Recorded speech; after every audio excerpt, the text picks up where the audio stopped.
When my daughter left for college, I thought I had at least a few peaceful years before I would have to deal with meeting some boyfriend. Turns out I was wrong. 3 months later, she came home for the weekend and brought Ethan with her. The moment I saw him, I knew he was exactly the kind of guy I never imagined for my daughter.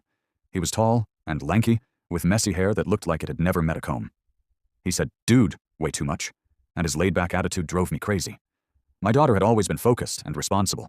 She had plans, big ones. Ethan, on the other hand, looked like the kind of guy who just drifted through life without a single worry. I tolerated him. Barely. Whenever he spoke to me, I kept my answers short. One word. Maybe two if I was feeling generous.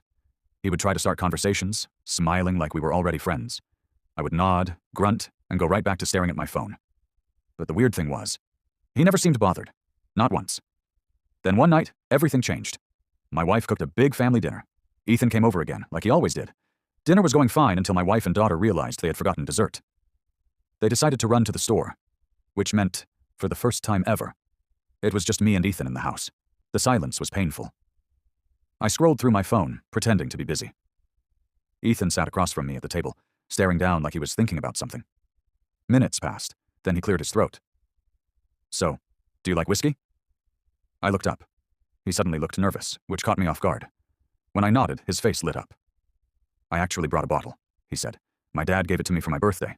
It's supposed to be really good. Want to try it?" I don't know why, but I stood up and said yes. At first it was awkward. We poured the drinks and sat there in silence. Then he started telling me a story. Apparently, he once tried to impress my daughter by taking her rock climbing.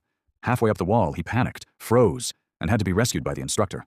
While my daughter stood at the bottom laughing at him, I couldn't help it. I laughed. A real laugh. So I told him one of my own embarrassing stories about the time I tried to impress my wife by entering a chili eating contest and ended up throwing up all over a state senator's shoes. One drink turned into two. Two turned into more than I could keep track of. The conversation got louder. The stories got funnier. And somewhere in the middle of it all, I realized something surprising. Ethan wasn't aimless. He actually had plans. Big ones. He was working on starting his own business.